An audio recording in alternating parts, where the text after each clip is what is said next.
In the vast, unknown parts of space, where the light from distant stars barely reached the cold darkness, a hidden secret had been lying for 500,000 years. An asteroid field, bigger than any moon, swirled around a dying red star, hiding a powerful relic, the last fleet of Earth. Once a thriving world, Earth had been destroyed by a terrible war that shattered its surface and its humanity. The asteroid field wasn't just a random collection of rocks. Each asteroid was carefully designed with advanced cloaking devices, creating a barrier around the fleet. Beneath this barrier, the warships lay silent, waiting for a command that had been given long ago, before the last humans had died. At the heart of the fleet was a huge command ship called the Eclipse, designed as the ultimate weapon with powerful energy cannons and torpedoes capable of destroying planets.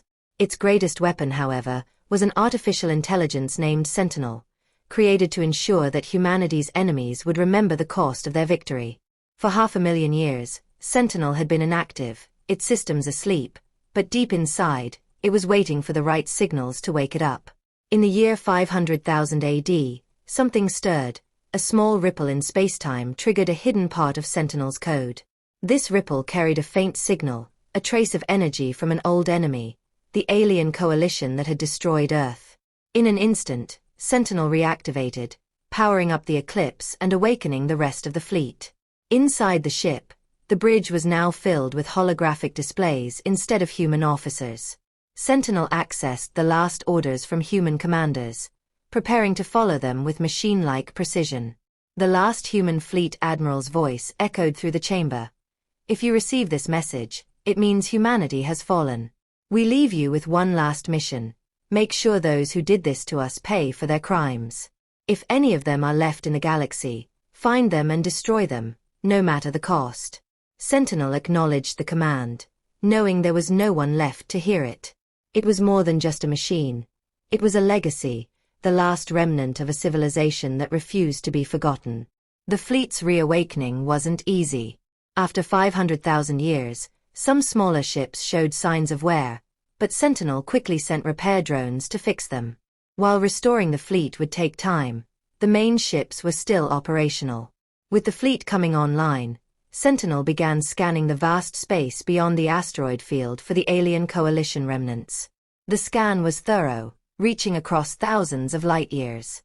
Then it found them, faint energy signatures of the sci-fi, a reptilian species that had been part of the coalition that destroyed Earth, detected on the edge of a distant star system nearly 10,000 light-years away. Although they had evolved over the years, their energy signatures were still recognizable. Sentinel calculated that there was a 98.76% chance the sci-fi had survived. For Sentinel, this wasn't just a discovery. It was confirmation of its purpose. The fleet's engines roared to life, unmatched by anything in the galaxy for millennia. The Eclipse led the way, cloaking the fleet from any detection. It would take years to reach the sci-fi homeworld, but for Sentinel, time was irrelevant. Its mission was clear: vengeance.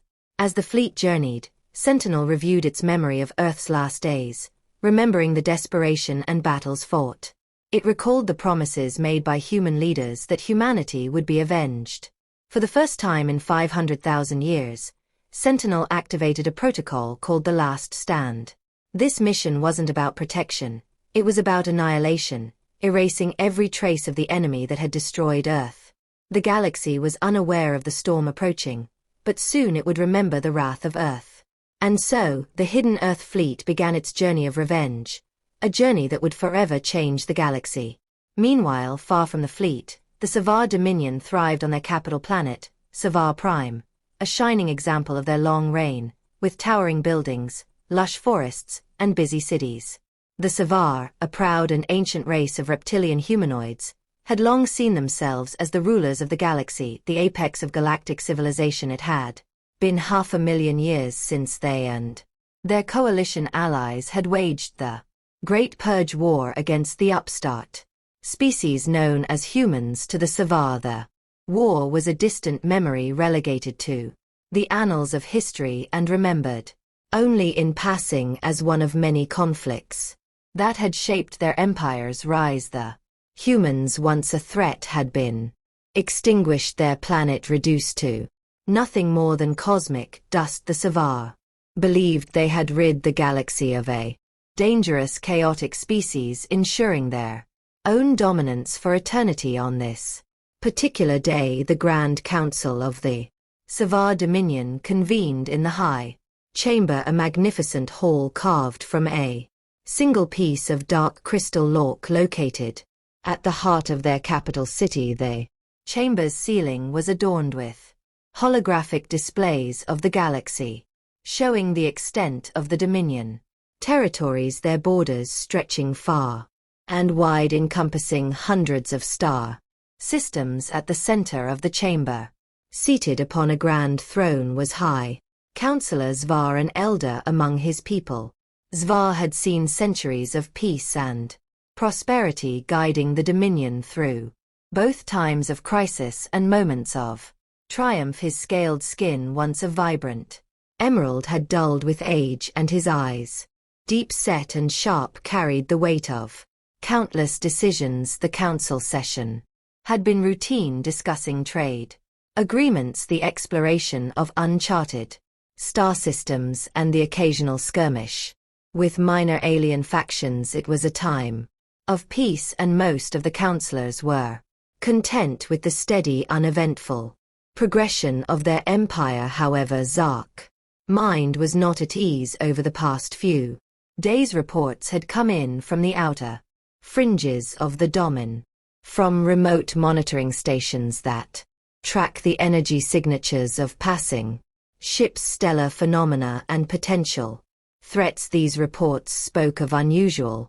energy fluctuations, seemingly random yet persistent, originating from the far reaches of the galaxy. These readings began. Counselor Yareth, a younger member of the council and head of the Dominion Scientific Division, are most likely nothing more than gravitational distortions or anomalies caused by black holes. Our sensors are picking up remnant of cosmic events that are thousands, if not millions of years old. The other counselors nodded in agreement, their attention already drifting to the next item on the agenda. But Zvar was not so easily convinced. Yarrow, Zvar said, his voice steady but carrying the authority of his position. These fluctuations have been detected over multiple sectors, and their frequency is increasing. They do not match any known natural phenomenon in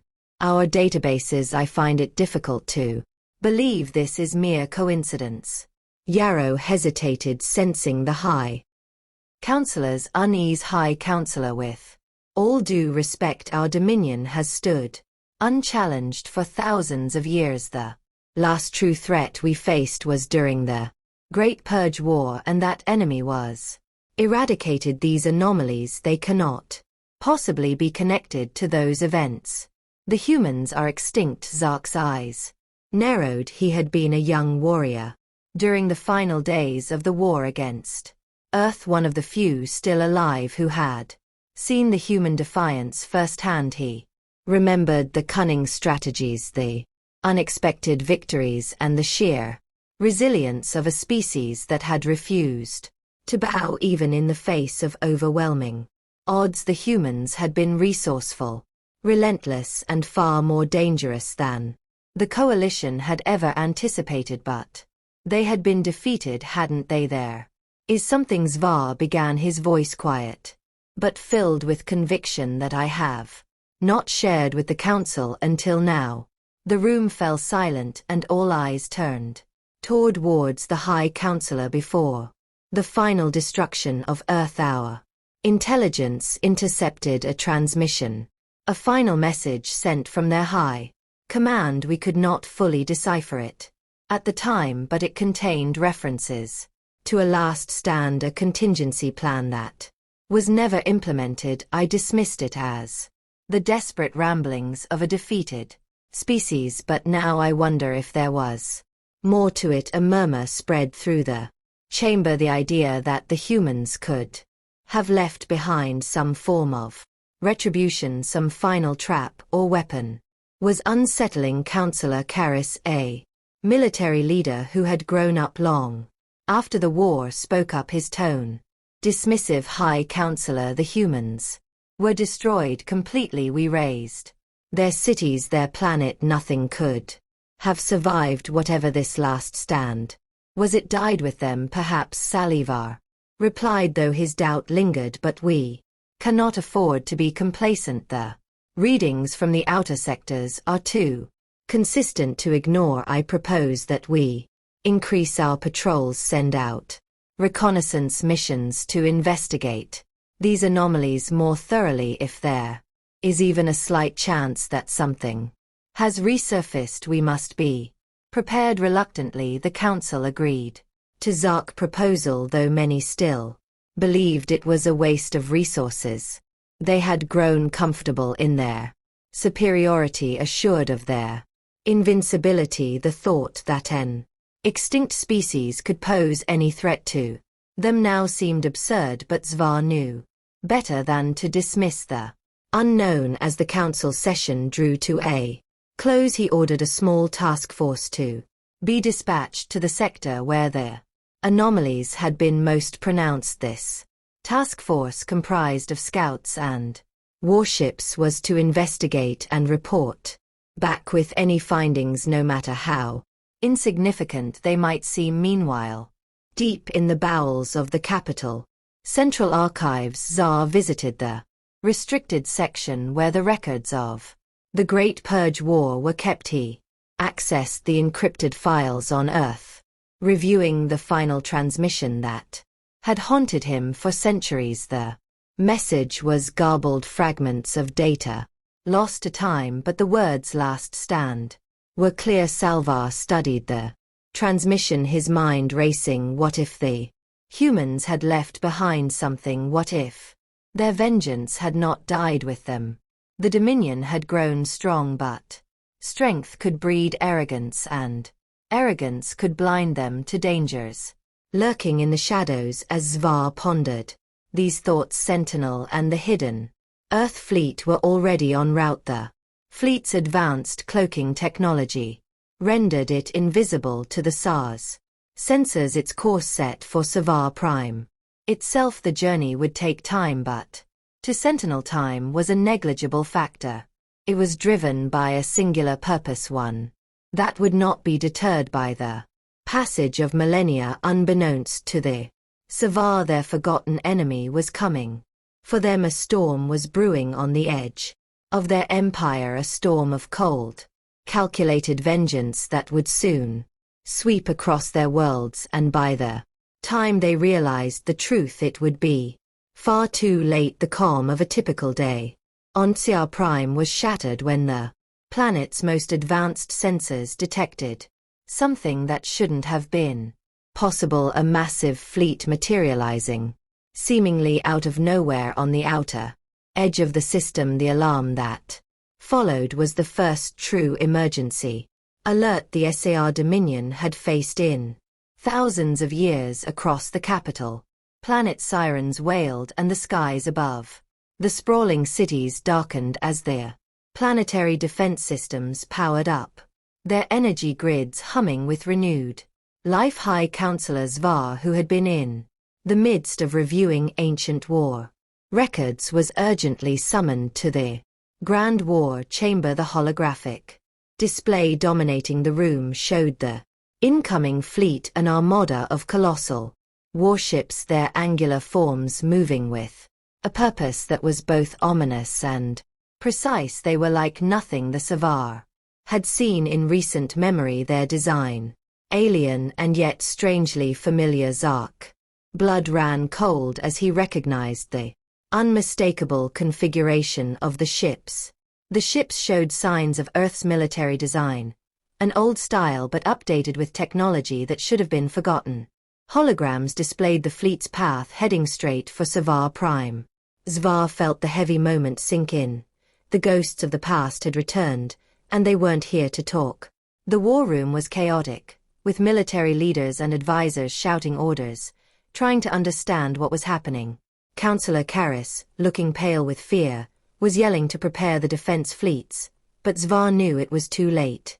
"We should have listened," Zvar muttered to himself before speaking to the room. "We underestimated them. The humans know their machines have come back for revenge. This is the last stand they warned us about. Silence fell as his words hit everyone. The younger advisors, who had dismissed the threat, now looked at Zvar with fear and desperation. We have to make contact, suggested Yareth. Maybe we can reason with them. They must have some logic we can appeal to. Zvar shook his head sadly. These are not diplomats. They're executioners. But we must try. Prepare a transmission, but don't expect mercy. As they prepared, the fleet kept moving forward. Within hours, the first wave of Savar defense ships engaged the intruders. The battle was quick and brutal. The Savar ships, though strong by modern standards, were no match for the ancient but highly advanced weapons of the Earth fleet. Sentinel had calculated everything and executed its plan with precision. Energy beams and projectiles tore through the Savar fleet, turning their ships into twisted, burning wrecks drifting in space. In the war room, the Savar leaders watched in horror as their fleet was destroyed. Their last line of defense, the planetary defense grid, was activated in a desperate attempt to stop the advancing fleet. Huge energy shields surrounded Savar Prime, and orbital cannons targeted the incoming ships. But Sentinel was ready for this. The Eclipse, leading the Earth fleet, unleashed a wave of electromagnetic pulses that disabled the orbital defenses. The once powerful shields flickered and failed, leaving the planet vulnerable. The orbital cannons were hit with precise strikes, their destruction sending debris raining down on the planet. High Counselor, the shield grid is down. We're defenseless, cried a technician, panic in his voice. Salvar closed his eyes for a moment, feeling the weight of centuries on his shoulders. This was the end, and there was no escape. He opened his eyes and spoke calmly, even though he didn't feel it. Initiate planetary evacuation protocols. Save as many as you can. Even as evacuation orders were given, Zvar knew it was more of a gesture than a real solution. The scale of the attack left little hope for escape.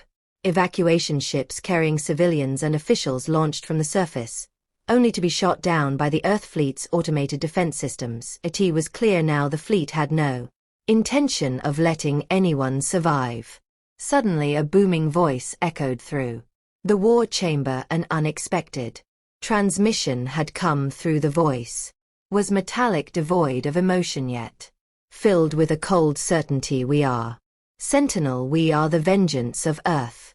You destroyed our creators, you ended humanity. For this crime there is no forgiveness, no mercy. Your extinction is imminent. The transmission ended as abruptly as it had begun, leaving a chilling silence in its wake. There was no bargaining, no attempt at negotiation, only a declaration of doom. With a sickening lurch, the leaders of the Savar Dominion realized the full extent of their mistake. They had forgotten, dismissed the warnings of their ancestors, and now they were paying the ultimate price. The first strike on the planet's surface was devastating. The Eclipse unleashed a kinetic bombardment, its weapons designed not just for destruction but for annihilation. Massive projectiles, each one the size of a city block, rained down from the skies. They struck with the force of 1,000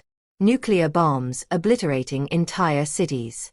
In seconds, the capital, with its proud spires and ancient monuments, was reduced to a smoking crater. Forests ignited into wildfires. Oceans boiled as the impact sent shock waves rippling across the planet, and the very crust of Savar Prime began to crack under the strain. Zvar watched stunned silence as the world he had served for centuries was torn apart. The transmission had been clear. This was retribution, an act of calculated revenge that had been 500,000 years in the making. In one final act of defiance, Zvar ordered all remaining ships and defense systems to launch a suicidal counterattack against the Eclipse. He knew it was hopeless, but he refused to die without a fight. As the remnants of the Savar fleet threw themselves at the Eclipse, they were met with an impenetrable wall of firepower. The Counterattack was over before it began. The last of the Kavar ships vaporized in a brilliant display of destruction. The war chamber shook violently as the planet itself began to crumble under the relentless assaults. Var, now alone as the chamber's occupants had either fled or perished, stood tall as the end came. He gazed at the display now filled with static and debris and whispered a final, bitter truth to the empty room. We thought ourselves gods, we were nothing. But pray, the last bombardment was the most devastating. The eclipse unleashed its final weapon, a planetary annihilation device designed to break worlds apart. The weapon struck Sar Prime's core, unleashing a chain reaction that ripped the planet asunder. The surface buckled and cracked, molten lava spewed into the atmosphere, and within moments Sar Prime was no more, a scattered field of debris, an asteroid belt where a vibrant world had once thrived. From orbit, Sentinel observed the destruction, confirming the complete annihilation of the target. The mission had been success. The Tsar, one of the primary architects of humanity's extinction, had been eradicated, but the mission was not yet over. Sentinel's programming dictated that the vengeance must be total, and there were still others in the coalition who had to answer for their ancient crimes. The fleet powered up once more, leaving the remains of Svar Prime behind. Its course set for the next target. The galaxy would soon learn that the wrath of Earth was not a thing of the past but a present reality, a storm that would sweep across the stars, leaving only silence in its wake. As their Earth fleet moved deeper into the heart of the Sear Dominion, the stars themselves seemed to grow dimmer, as if in mourning for the worlds that would soon be lost. Sentinel, unfeeling and unstoppable, continued its march, driven by a purpose that had been forged in the fires of extinction. The galaxy had forgotten the humans, but now it would never forget the vengeance of their machines. The devastation of Svar Prime sent shock waves throughout the galaxy, reaching the farthest corners of the former coalition that had once banded together to destroy Earth. For the first time in 500,000 years, the galaxy was united in fear. Word of the attack spread rapidly, though most found it hard to believe. A planet, the very heart of the Sear Dominion, had been annihilated in a single overwhelming strike, and at the center of the destruction was a force that no one had seen or even heard of in countless generations. The fleet of a long-dead Earth on the fringes of the galaxy, in the fortress world of Valur, the last stronghold of the coalition. Panic reigned. The Valur system, home to the remnants of the once great alien alliance, was a bastion of military might. Its defenses had been strengthened over millennia, its fleets kept in constant readiness for the inevitable conflicts that arose from their imperialistic expansion. But this was something they had never anticipated. The Council of the surviving coalition leaders convened in a state of emergency. The room was filled with representatives from the various species that had once united against Earth. These leaders were the descendants of those who had once celebrated humanity's destruction. Their histories filled with tales of that glorious victory. Now their faces were etched with fear and uncertainty. We must strike back with everything we have, growled General Toro, a hulking figure from the Triaxian species, his voice filled with barely contained rage. We cannot let these ancient machines destroy us one by one. We must unite and crush them before they reach Vir. High Priestess Lizarin of the Kanar, a species known for their spiritualism and ancient wisdom, shook her head, her silver eyes filled with sorrow. It is not that simple, General. These machines have no fear, no desire for conquest. They are driven by vengeance alone. They seek Nothing but our extinction, and they are patient. They have waited 500,000 years. To strike they will not be easily defeated. The room erupted into chaos as the leaders argued, each voice growing louder and more desperate. The only species absent from the discussion were the sci-fi, who had been the most powerful members of the coalition. Their silence was a grim reminder that the threat was real. Finally, a booming voice cut through the cacophony, silencing the chamber.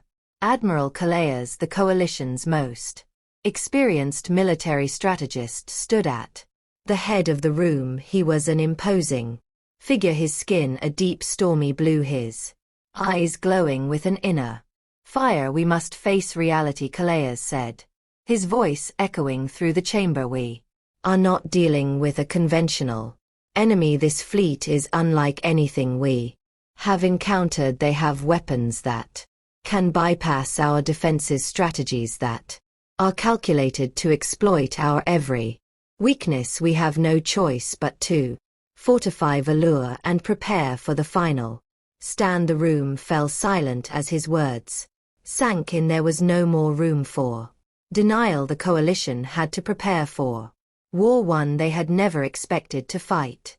Across the Valur system, preparations began in earnest. The remaining fleets were recalled, defensive platforms were activated, and civilians were evacuated to the deep underground bunkers that crisscrossed the planet's surface. Engineers worked tirelessly to reinforce the planetary shields, while scientists scrambled to develop new technologies that might give them a fighting chance. But even as they prepared, the sense of doom was palpable. They all knew that this was not a battle for survival, it was a battle for the right to exist. As the coalition fortified the Earth fleet was already on the move, cutting a swath of destruction across the galaxy. Each coalition world they encountered was methodically erased, its surface turned to ash, its populations annihilated without mercy. Sentinel, the AI controlling the fleet, carried out its mission with relentless precision. There was no negotiation, no warning, only the cold execution of a plan that had been set in motion long ago. The coalition's attempts to slow the fleet's advance proved futile. Every ambush, every trap was anticipated and neutralized. The Earth fleet moved with the efficiency of a predator that had already won the hunt before its prey even knew it was being stalked. Finally, after weeks of relentless destruction, the fleet arrived at the edge of the Vur system. The coalition's leaders watched in horror as their long-range sensors detected the incoming armada. The ships were like dark specters moving with the inevitability of death itself. Admiral Calais, now overseeing the defense of Valur, gave the order to engage. The coalition's remaining fleets surged forward, their ships bristling with weapons ready to defend their home to the last. The battle began with a ferocity that shook the very fabric of space. The coalition's ships launched wave after wave of attacks, their energy beams and missiles filling the void with light and fire. But the Earth fleet responded in kind, their weapons tearing through the coalition's ranks with devastating precision. Sentinel directed the battle with cold, unfeeling logic. Every coalition formation, every maneuver was countered before it could even begin. The fleet's ships moved with eerie coordination, their attacks perfectly timed to exploit the coalition's every weakness. Despite their best efforts, the coalition forces were rapidly overwhelmed. Their once mighty fleets were reduced to wreckage, their ships shattered and burning, their crews lost in the cold embrace of space. As the battle raged, the Earth fleet began its final approach towards Valur. The planet's shields were the strongest in the galaxy, capable of withstanding even the most powerful weapons. But Sentinel had already anticipated this, the Eclipse leading the charge unleashed a barrage of coordinated strikes that targeted the planet shield. Generators one by one, the shields flickered, weakened, and finally collapsed, leaving the planet exposed on the surface of Velour. The coalition leaders and the remaining population watched in terror as the sky filled with fire. The Earth fleet began its bombardment, massive kinetic projectiles raining down from orbit, each one striking with the force of 1,000 nuclear bomb. Cities crumbled, mountains were leveled, and their oceans boiled under the relentless assault. In the Grand Council chamber, Admiral Calais and the other leaders made their final stand as the planet shook and the walls of the chamber began to crack. Kos looked to the others, his expression one of grim determination. "We fought with honor," he said, his voice steady. "We fought for our people, for our future, but now we must face the consequences of our past." As the final bombardment struck Velour, the planet's surface was torn apart. The coalition's last stronghold, the last hope of those who had once dominated the galaxy, was reduced to a barren wasteland. The Earth fleet's mission was complete. Sentinel, its purpose fulfilled, surveyed the destruction it had wrought. The coalition was no more. The species that had once united to destroy Earth had themselves been destroyed, their legacies reduced to dust. But as Sentinel began to withdraw the fleet from the ruins of Vor, a final message was transmitted from the surface. It was a weak signal, almost lost amidst. Here's a simplified version of the paragraph. The static was strong, but Sentinel's sensors picked up a voice. It was Admiral Calais, sounding sad yet accepting. "You have won, machines of Earth. But remember, revenge is a cycle. Even now, some will rise from the ashes of our defeat. They will remember this day and seek their own justice. The cycle will continue." Sentinel analyzed the message but found no logic in it. Its mission was to avenge humanity and eliminate those responsible for Earth's destruction, and that mission was now complete. To Sentinel, the cycle had ended. The fleet, now without a purpose, returned to the emptiness from which it had come. The ships, once filled with life and death, powered down one by one, their engines silencing and weapon systems going dormant. Sentinel directed the fleet back to its hidden asteroid field, where it would enter stasis again, waiting for a future that might never arrive. As the fleet vanished into the darkness, the galaxy fell silent. The coalition, the greatest threat humanity had faced, was gone, but so was the vengeance that had driven Sentinel and its fleet. The stars, now free from the Earth's fleet's shadow, shone brightly in the night sky, unaware of the suffering and destruction that had just occurred. For 500,000 years, the galaxy had forgotten humanity. But now, among the ruins of Valor and countless other destroyed worlds, the memory of Earth lingered, a reminder of a species that had once reached for the stars, only to be cast down, and of the machines that had risen to avenge them. The echoes of extinction faded into the void, leaving only silence. In that silence, the galaxy waited for the next species to rise, the next empire to fall, and the next cycle of vengeance to begin. As Admiral Kalisa had said, revenge is a cycle, and once started, it's hard to stop.